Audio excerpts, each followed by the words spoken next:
League of Legends was released back in 2009, making it over 15 years old. In this span of 1.5 decades, the League community has seen its fair share of success stories, but what about the other part? The part that never made it to the top and fell out in the early stages of League's popularity.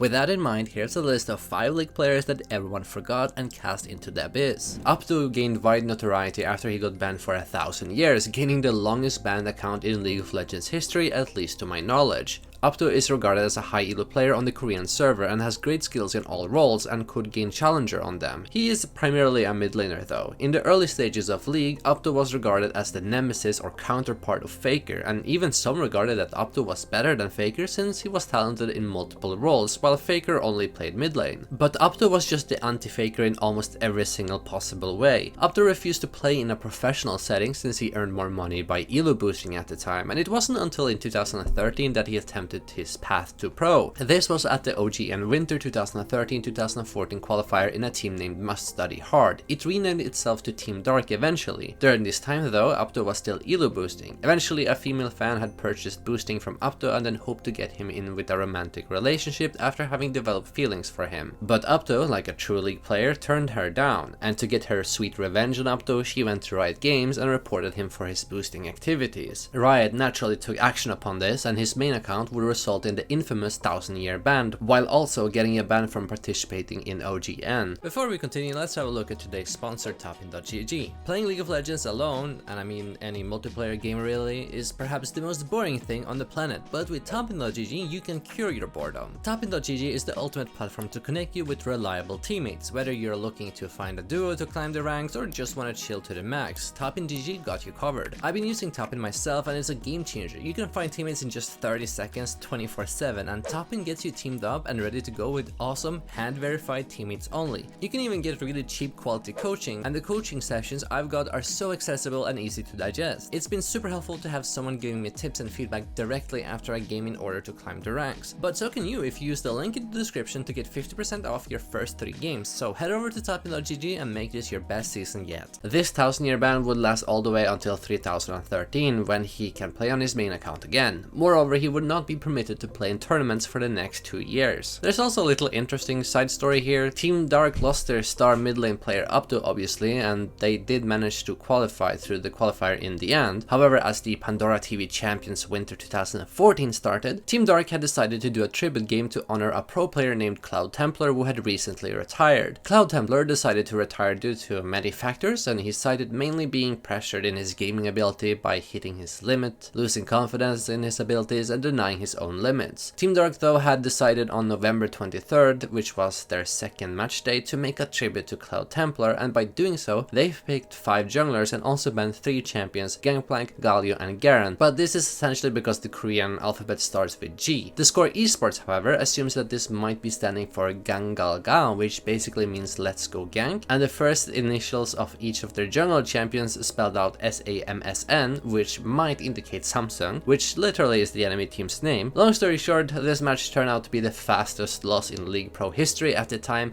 at just 8 minutes and 20 seconds. The team was mostly trolling and having fun with their opponents during the game. This achievement, I guess we can call it, was only beaten almost 6 years later, and this is by no means any pun intended, but by the name of the team was Another Troll Team in the Latin American 2009 opening, where they lost at 7 minutes and 30 seconds. But in regards to Team Dark, 3 days had then passed, and during this time Riot Games and Kespa decided to disqualify Team Dark from the OGN Championship and banned them from joining the NLB that season. They would also lose their prize money that they had won thus far. Riot cited that they violated a rule against unsportsmanlike conduct. The Kespa president wrote a letter regarding the Team Dark incident on November 25th, and basically he said that he was extremely disappointed. Team Dark subsequently disbanded, and most of the players on that roster would just end up retiring or eventually fall out of the league scene. But Upto evaded this permanent ban he had gotten. He played on Smurf accounts and continued to reach challenger with high win rates. For instance, he managed to achieve rank 1 multiple times, and in season 9 he finished rank 2 just behind the pro player Cuz by 1 game. Upto was also involved in a soap opera in the last day of season 3 solo queue. I'll actually make a video on this, but long story short, mid-game Upto insisted that a mid lane player had to be rank 1, and he proceeded to throw the game. The rank 1 player in question was Faker on the enemy team. He proceeded to troll the game, but this game was supposedly going to last 22 minutes, but it ended up lasting 44 minutes. Abdo had thought that someone on the Faker's team pulled a Yuna reverse card and decided to troll the game instead. Abdo also achieved other incredible feats. In September 2014, Abdo went to China to win 500,000 yuan, which was half of the million yuan prize pool, which in turn would be about $150,000. The goal was to hit rank 1 in Challenger, and he managed to accomplish this in just under a month. This led to this famous photo of Dopa everyone memes about, where he essentially holds his prize money. Abdo, who had changed his name to Dopa now, had gone to a forum and gave a public apology to his former behavior.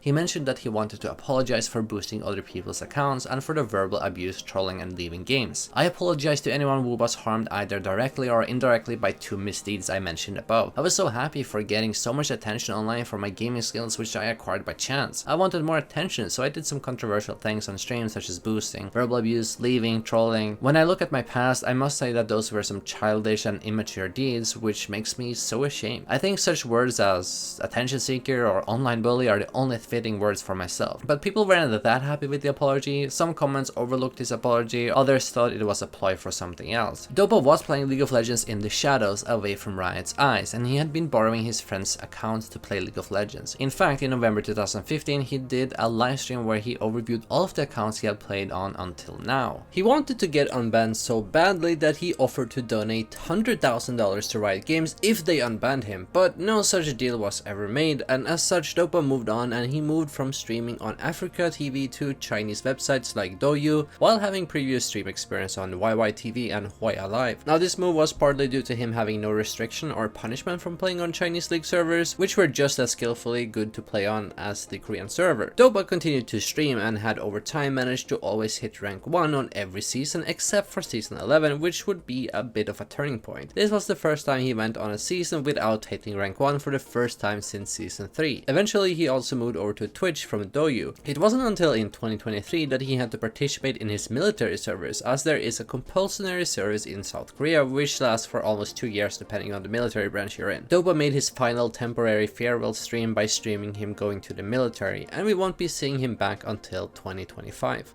Vasilii is another legend on this list. The nickname Vasilii comes from Vasilii Zaitsev, a famous sniper from the Soviet Union during World War II. The person was credited to kill 225 enemy soldiers in just 1 month during the momentous Battle of Stalingrad. This skill served as an inspiration for Li Wei-jun from China, as he wanted to be a good marksman just like the sniper, and thus he named himself Vasilii. Vasilii though would get something of a reputation for being a good marksman, but he was more known for being one of the 4 most toxic players on the Chinese server. Vasilii had spent the years 2012 to 2016 playing in Chinese teams like Royal Club, LMQ and Vichy Gaming. He had been a troubled person for quite some time. He was often regarded with extreme toxic behavior, but almost renowned for his aggressive playstyle. In 2014 he competed in the LCS for LMQ, and during his years playing competitively he gained a fanbase from streaming consistently. The NA community even memed his misspelling of Lemao, which he had written Lomo, so it became somewhat of an inside meme. This meme was eventually adopted by the team LMQ, which had named their cat Lomo. Vasilii eventually returned back to China after he posted on his Weibo about quitting. "I've been working towards my dream since season 1 and I never would have chosen to give up, but my family burdens are becoming increasingly heavy. As a result, I'll have to earn more money to help support them. All of my family members are suffering from various diseases and medical expenses are rapidly increasing. I don't know what to do, as I would like to chase my dreams. As much as I want to win, I must deal with my family's responsibility first. I'm so conflicted, guys. What should I do?" But there was a dark side to Vasilii. He had apparently been struggling a lot with anger issues in his life.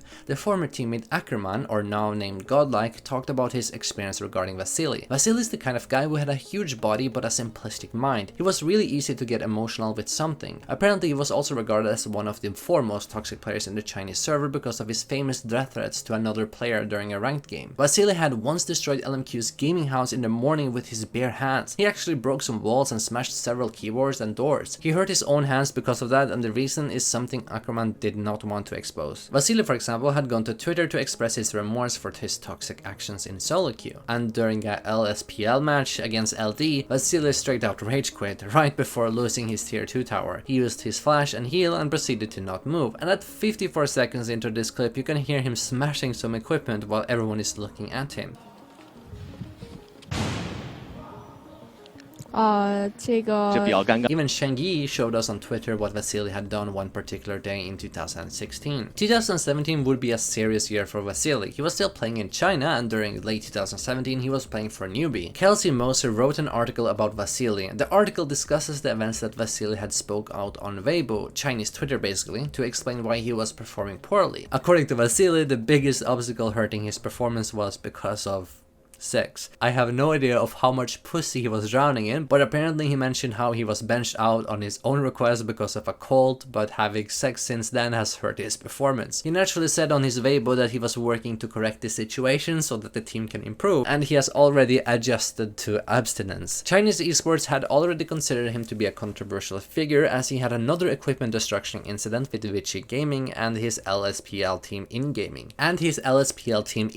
that he once rage quit with. Kelsey Moser also suggested that Vasilii felt threatened by LWX to be taking his ADC spot since they started defeating teams without him on the roster. Vasilii then apparently defended himself by posting this absolute banger of an excuse. "Because I caught a cold before, I asked to be subbed out for the sake of the club's results," he wrote. "The club maintained its winning streak, so it wasn't necessary for me to play, and I let myself indulge in sensual pleasures for a while. This led to me playing poorly in solo queue, but last week we lost, so I started to adjust myself to a more abstinent lifestyle. After about 2 days, I had already adjusted myself to abstinence. Those of you who only watch the news shouldn't be so quick to pass judgment on me. It's incorrect. You can check on my results in Korean solo queue rather than take my word for it. I will continue to play and try to correct this matter." At the time, there was somewhat of a sentiment that girlfriends were ruining your esports career. San Chao, who was the previous EDG CEO, cautioned players from having girlfriends and commending the abstinent lifestyle. Crumbs made a popular video once talking about how girlfriends are ruining the LCS, where he essentially argued that young pro players who have never had to juggle relationships before will have their performance suffer if a girl becomes a part of their lives. But while Vasilii was playing for newbie, he would have been arrested by the Chinese police after a domestic violence incident. He was allegedly beating his girlfriend during a stream.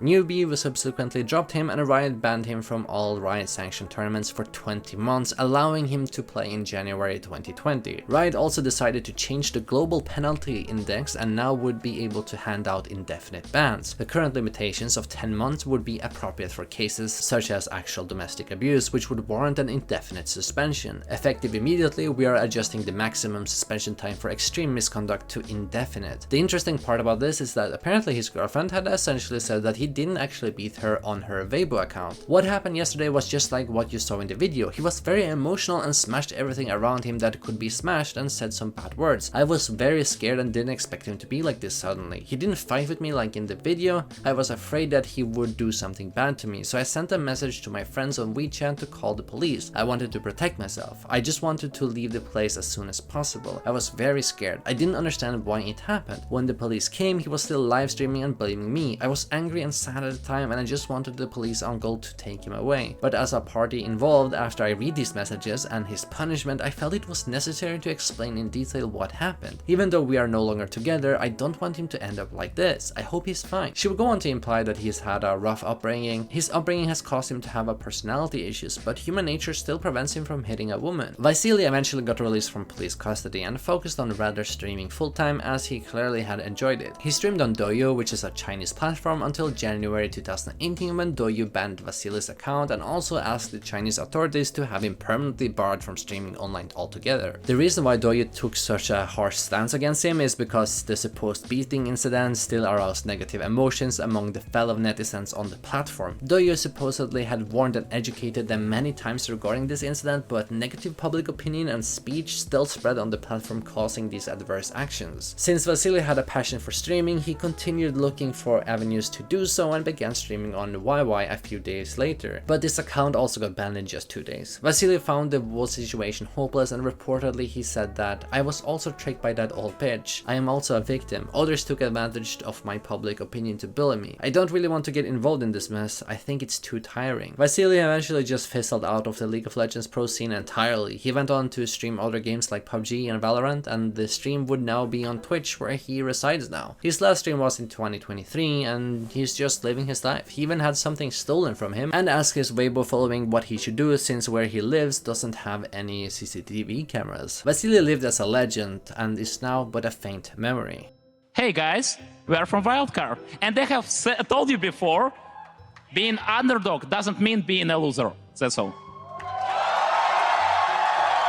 Being the underdog doesn't mean being the loser, that is all. This is a code that would earn Likkrit many fans worldwide. If you do not know who Likkrit is, then you are missing out on a story of a legend. Likkrit was the support of a famous team known as Albus Nox Luna. This team was a wildcard team stemming from the Commonwealth of Independent States region, LCL Russia. Likkrit quickly became the most popular figure in his team, mainly due to his presence and interactions with fans. He was also the most popular player in League of Legends Continental League, LCL. Likkrit competed on several high-tier teams in the CIS region before the LCL was established in 2016. Wildcard teams didn't have much attention prior to 2016, but Likkrit, on the other hand, as an individual, had received lots of attentions, mainly due to his EU West endeavors. He was considered back then as one of the most toxic players on the server, which is kind of ironic as his on-stage presence would be completely different from his solo queue toxicity, creating a sense of contradiction, if you will. His toxicity has been documented in some regards, such as on Twitter he hated how he had a creeper on his solo queue team, and then he took that statement back, but he still wanted another player, Lolex, out instead. There's a Reddit post talking about how he's super toxic in EU West solo queue. I played with him in a ranked game, but for someone that made such good speeches on the competitive stages, it's super sad to see that he's giga toxic. This Redditor attached some screenshots that allegedly said the likes of "Die from candy, I wish all of you 3 died from my hands," and "fuck yourself with a knife." Likkrit never advertised himself as a saint and even commented on the post saying that he's not trying to justify himself. "I am a really passionate player and do care about the game. It's not about winning or losing, but about playing as a team and playing it right." In another interview with ESPN, he even said, "I am considered one of the most toxic players in EU West." The League Recap also documented that Likkrit was picking a fight with Apocalypse and told that Apocalypse's bomb is dead. In the 2016 LCL season, Albus Nox Luna, the team Likkrit was playing for, had won the Spring Split, the Spring's Playoff, the Summer Split and the Summer Playoffs all in first place, which gave them a ticket for playing in Worlds 2016. And perhaps unbeknownst to Likkrit, Worlds 2016 would be cemented as a legendary moment in League esports history. You see, prior to this, the only LCL team to participate in Worlds was Gaming Gear EU, and they had an abysmal 0-6 run that gained them an early leave from the tournament altogether. So when Albus Nox Luna came into the picture, there wasn't much expectations set. Albus Nox Luna had to start off in a group stage in Worlds 2016, and there they had the likes of Rox Tigers in Group A. This was one of the teams favored to win Worlds 2016 altogether, or at least make finals, since they had quite literally decimated the LCK Summer Split by taking first place on an 83% win rate. The number first seed from Europe was also participating in this group of death, which was G2 Esports. Throughout 2016, G2 had won all year long in the European League. And lastly, we had CLG, which was North America's number 2 seed. Now, with all of this in mind, it's hard to fathom that Albus Nox Luna had some sort of a chance to even compete in this group. But teams would quickly find out that Albus Nox Luna was just not what it was expected to be, and it all started against CLG. It's interrupted.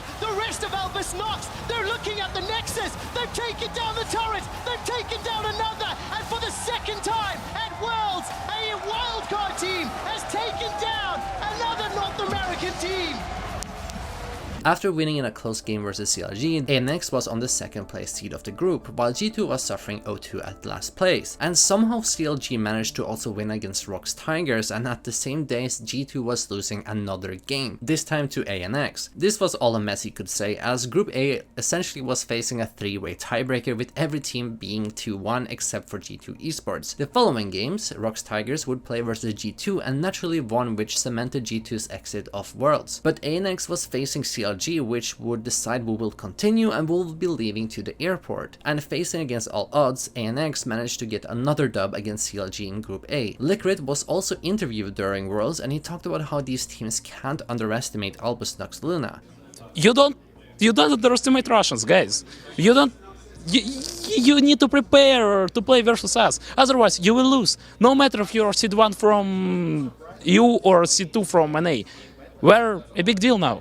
You have to admit it or lose. There were a few matches left going to be played for the teams, and ANX eventually had to play against ROX Tigers, which again was the team that had absolutely dominated the LCK, but one could say that Likkrit's words had been eaten by ROX Tigers, as this game would be an absolute over 60 minutes bangers from the Continental League team ANX. Right now is they don't really have a lot of wave clear, so they're heavily reliant on ultimates and summoners to penetrate towers. Flash order from Smurf slows down Smurf, good ulti, no, he gets kicked out of the way, how did that work? As Prey gonna still chase him down. Trap slate everywhere. Oh my god, he broke the line. And Prey's got red buff, but Snails is here. They're gonna turn it around. Prey almost gets shot. But Kira flashes in. ANX just turned it on its head, and Peanut slammed into the wall. ANX, Peanut, we're gonna try and find a way back in, but this could turn on a dime. Smurf in the front lines, biting through the front members. And Gorilla tries to go over, but he gets blocked by Poppy. Blocked again from Peanut. ANX, they're gonna turn it around, and there's Gorilla. Got the super minions here already. You're kidding me! Gorilla trying to defend again, but Smurf keeps Kura out of the fight. And ANX, they just need a little more, but that's not enough. Tails tries to get Gorilla with a huge play. Finds him with a pulverize, and a Miracle cutting it up, but he's actually going to get out of the way here. So much there as the Moore's going to pop, and Miracle still fighting in. Needs to live steal Smurf. Going to try and get down. Needs to save the Smurf. Gets him with the play. He's alive. Gorilla gets denied by Smurf. Miracle. All these minions are hitting the void link still. The next is go! He's the greatest drive!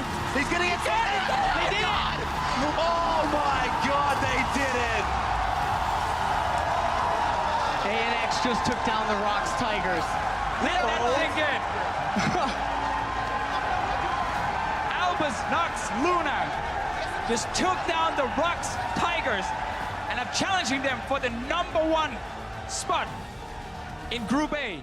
ANX later met ROX Tigers that same day and would not be able to get their win against the team as they did previously. Albus Nox Luna had made world history as the first wildcard team to make it out of group stage at Worlds events, and while doing so they had crushed CLG, played with G2 and dethroned the ROX Tigers, effectively surviving a group of death. But the interesting part of this is that they managed to do this while playing off-meta champions and picks. This is often regarded as one of the greatest underdog stories in LoL esports, and much to the credit of Likkrit, who had cemented himself as rank 1 on the EUS server this same year, and with his aggressive roaming playstyle that could be seen in the tournament. The team usually opted to play Poppy and synergized it with Anivia's wall, which gave off some picks, and Likkrit was known for his off-meta brand support. 2017 was a more turbulent year for Likkrit as he would face numerous setbacks. Likkrit was now on a team named M19, which was formed by acquiring the roster of ANX in January 2017. While on M19, Riot Russia became aware of a one-time violation of rules by Likkrit. Likkrit was demonstrating extremely negative behavior in solo queue on EU West. Riot Russia also further investigated his behavior in other matches played over the past few months and revealed a low level of negative behavior with a relatively high number of complaints from other players. Since it was a low level of negative behavior, Riot Russia regarded this as a one-time incident and banned him for participating in 3 competitive games in the LCL Summer Split. But later in the year, Likkrit would get another setback that effectively ended his career. The LCL superstar was subject to a wild controversy in late 2017.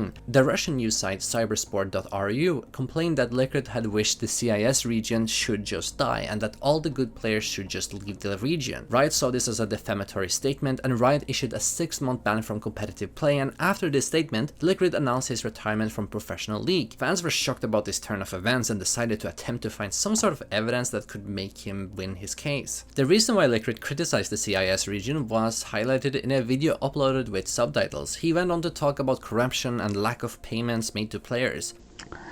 Albus Nox — это команда, которая кинула своих игроков на бабки. Игроков, став, те, кто там играл, те, кто там работал, всех. Просто, нету человека в Albus Nox, по моей информации, кто там долгое время работал, и кого не кинули на бабки. For example, regarding Albus Nox, he said that they screwed the players and their staff and as well as stole their money. Условно говоря, они обещали определенные зарплаты, они обещали то-то и то-то, чтобы вы понимали, зарплата за 3 месяца, если не ошибаюсь, от Albus Nox мне до сих пор не выплачено. Мы расстались с ними больше года назад, мы для них показали, такой результат, на который нельзя было рассчитывать, мы просто выступили как ёбаные боги арены, но так получилось, что, No long-term employee was getting sufficiently paid either. For his case, Albus Nox had withheld 3 months worth of salary, but even with their unexpected performance, they still screwed them over. He further argued that there isn't really money in the CIS region and League of Legends was essentially dying, and the CIS region wasn't attractive to investors due to how expensive it is to maintain a team. I'll leave a link in the description for his full statements regarding his experience in the CIS region and his outlook on it, but while he did say those statements that Cybersport wrote about, it was extremely blown out of proportion,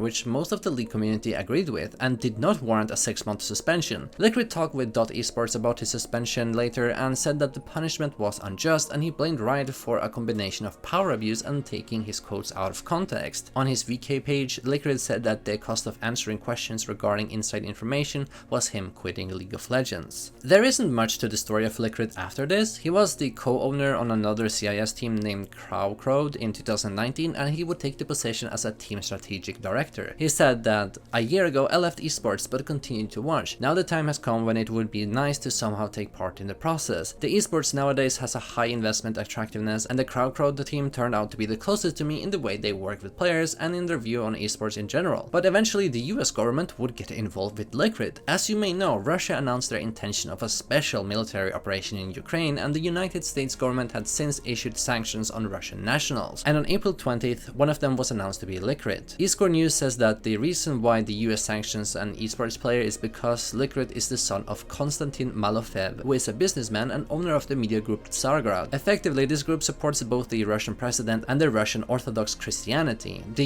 US had put him on the Office of Foreign Assets Control list of specially designated nationals in 2014. The US government suspected Likkrit of helping Konstantin to avoid the sanctions. So far, personally, I haven't seen any evidence for this, but what this meant for Crowd is that it would be almost impossible for them to participate in any League or Wild Rift events until Likkrit had severed their connections. That is because Riot Games is subject to US law. Likkrit made a statement one day later on his VK page saying that, due to events, I am forced to lead the Crowd organization. Likkrit is also allegedly responsible for Russia to seize assets of the American corporations Amazon and Twitch, which had a value at 3 billion rubles, almost $50 million. Likkrit went to court after his channel on Twitch was banned due to sanctions from the US Treasury Department. Again, most likely due to the conflict in Ukraine. Likkrit wanted to restore his livelihood basically and decided to sue Twitch due to the company's unilateral withdrawal from their streamer contract. Likkrit had allegedly asked the court to pay him 100,000 rubles daily and to double the amount if payments are delayed. This would be about $1,000 daily. When talking to Forbes about this, Likkrit said that Twitch and Amazon feel themselves above Russian law, above a sovereign state. They arbitrarily violate contractual obligations. In fact, such actions are censorship and discriminate against Russian esport players and their audience. Forbes said that he emphasized that his lawsuit would be a good example for protecting the interests of the entire esports community and all Russian athletes in general. We need to stop being afraid of structures like Twitch and all those who stand behind it and fight together to ensure that our legal rights are respected. This was initially filed through the Perovsky Court, which is a district court in Moscow. It was later transferred to the Moscow Arbitration Court, which later seized the Twitch and Amazon assets.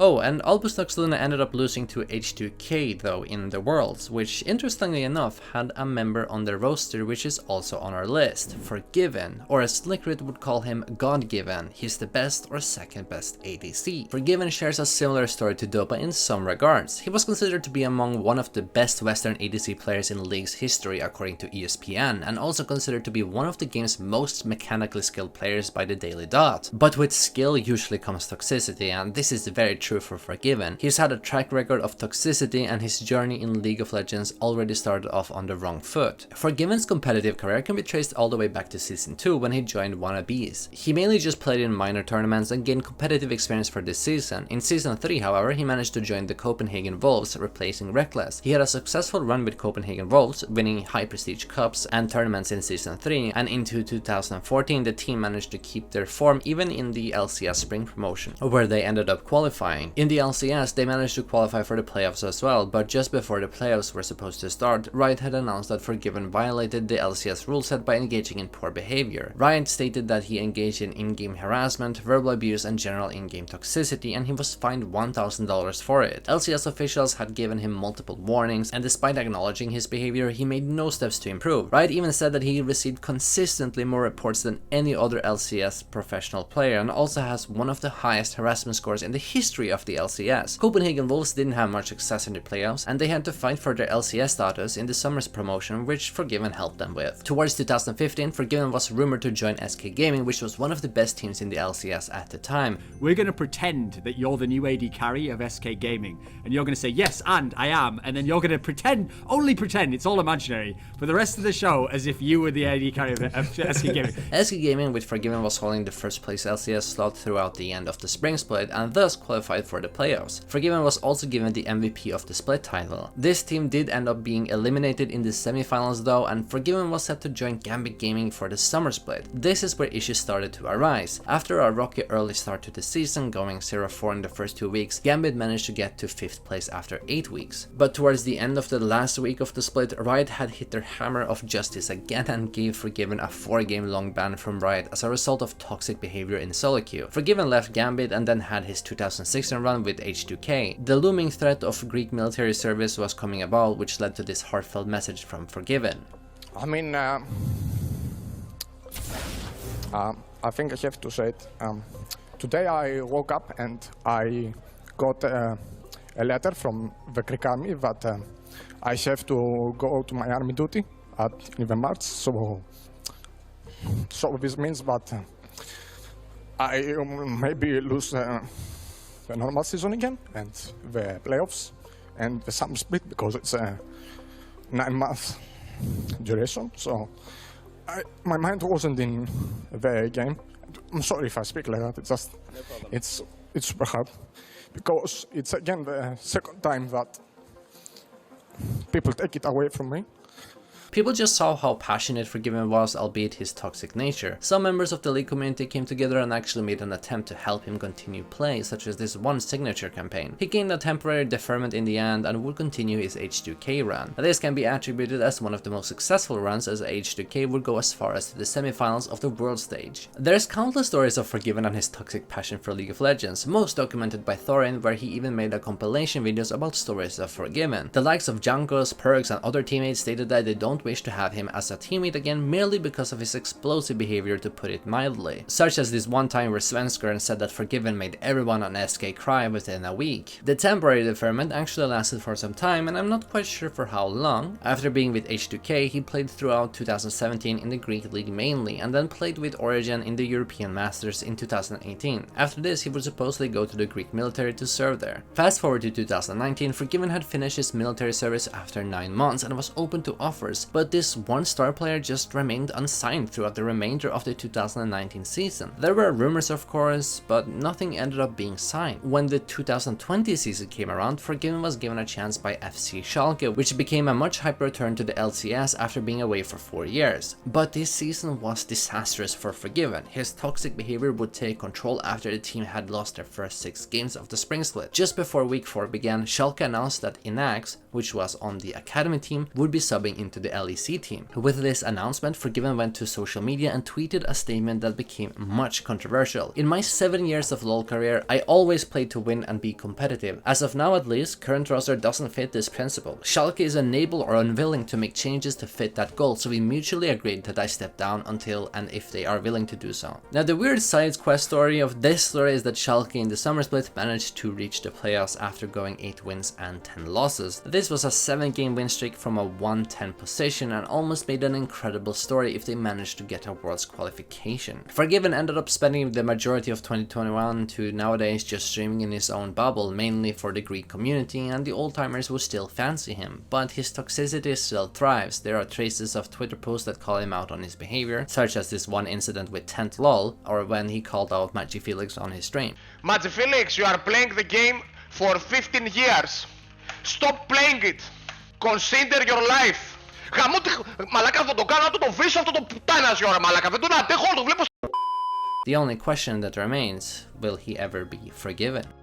Match fixing in League of Legends is a real problem, and some would even go as far to say an extensive problem, but Riot has always had strict stances against match fixing. Players always got banned for entire years or even indefinitely for doing this. However, one player would end up evading this ban altogether, but perhaps if the circumstances were different, he would be banned. Cheon Promise Min Ki was an aspiring bot laner playing in the Korean region. He first started off in Najin Sword, but eventually moved to HQ Korea, where his life would turn extremely dark quite quickly. In March 2014, Promise wrote a post on the Korean forums in Ven accusing his former coach and teammate Actscene of engaging in match fixing, claiming that their coach had told them they must lose to big company teams in order to be permitted to play in the OGN. He further said how the team was apparently created by the manager to throw games and lose on purpose. He was even at one point allegedly threatened by his team manager if he tried to win. Because of those threats, he admitted to losing on purpose. Promise said, "When we first made the team, we were told that HQ sponsored us with cash and computers. We didn't know they only gave us gaming gear for rights to the team name. Our manager No had lied to us, and he took out a loan to pay for our housing, living expenses, computers, and even our salaries. He was planning on placing illegal bets on esport games and fixing them to win back the borrowed money and make a profit." He further added that No, the team manager, was trying to screw them over after finding out that AHQ only gave them gaming gear and no financial sponsors or any other conditions, and No was intending to sell all the equipment while also taking 50% of the prize money. Promise then ended his statement with a dark message saying that after 5 minutes, I will no longer be a person of this world. HQ Korea was a team made by No to profit off illegal gambling, and teammates didn't know we had to fix games because of this. HQ Taiwan never sponsored our team, it was a lie. I'm sorry for all of this and I can't tell you everything, but I'm leaving now as I can't deal with this anymore. Subsequently, reports from Korean newspapers talked about how the 22-year-old Cheon Min Ki was in serious condition in the hospital. The story goes is that he made it to the roof of a 12-story building and jumped off the roof intending to end his life. Honor is a concept taken very seriously in Asia, and Promise couldn't live up to his shame, so he saw this as the only way to redeem himself. He sadly also grew up in a disadvantaged household, and his father left when he was 15 years old and there was no heating in his house. Pro gaming was Promise's only way out and something he committed 100% on. When everything was falling apart, he decided to take this grim decision. At 5:56 AM 13th of March, a passerby heard a voice saying, "Please help me," and thus Promise was discovered to have fallen through the roof of the first floor after having jumped. Promise was rushed out to the hospital and then he fell into a coma after having suffered multiple fractures and bruises throughout his body. He had serious injuries to his neck and back. He would recover and wake up from his coma, and he was slowly recovering. The doctor stated that he would likely suffer permanent damages, and at the time he wasn't able to move. In May, April said that he was being released from the hospital after talking to him on Skype. He was in good health both mentally and physically, and that he was able to walk for a small period of time. The community had rallied support for Promise by a fundraiser page to help him with his medical expenses, and Monte Cristo had helped him bring attention to this fundraiser. They raised over $40,000 through this fundraiser, and it was organized by Inven, basically Korean Reddit, and followed through by Kespa. Promise went on to Reddit and actually thanked everyone for the fundraiser. In this AMA post, he was asked whether he would return to the pro scene, but he simply responded with, "I'm not sure about that now." Kespa, Riot Korea, and the Korean police also launched an official investigation into this incident. Kespa later concluded their investigation after examining replays and audio files from OGN, and they also spoke to Promise's former teammates. And Kespa said that Promise's account of player coercion was mostly accurate, and they would file a lawsuit against AHQ's coach. But there's a bit of a difference here. Kespa's report emphasized, in contrast to Promise's post, that Actscene did not follow through on his agreement. By the time of HQ's game against Najin, the entire team had refused a request from No to throw out the match for the individual $2,000 payouts. After the game, they returned to their shared house to find all their computers and equipment gone and were forced to prepare for their next match independently. Promise had allegedly sexually assaulted a female acquaintance of his shortly after his suicide attempt. There's an article online that basically describes a person very similar to Promise but refers to him as Mr. A. This InVen article mentions a former pro gamer that started his career in 2013 but was embroiled in a match-fixing issues the following year, and he was sentenced to 3 years and 6 months in prison on grape charges. This happened on October 2013, and the article says that the perpetrator asked the victim, an acquaintance of his, to go see the Busan fireworks festival with him, and when he was repeatedly rejected, he threatened the woman over text, saying, "This is too hard, please meet up just once or I might commit suicide." He gave the victim a drink, and when the victim vomited for an unknown reason and became unable to control her body, he took her to a nearby motel, assaulted her and raped her. Since he was going to commit suicide anyways, it seems that he committed a crime against the woman he had a crush on as a last-ditch effort for his self-interests. The Busan District Court Eastern Branch stated that the victim delayed filing a complaint for nearly a year in order to prevent the defendant from committing suicide after the crime. After having committed this crime, Promise then allegedly started broadcasting on Twitch and a China coaching stand of his, all unbeknownst to people until 2016 when this article was posted. As of 2020, he is believed to have completed his entire sentence and has been released since.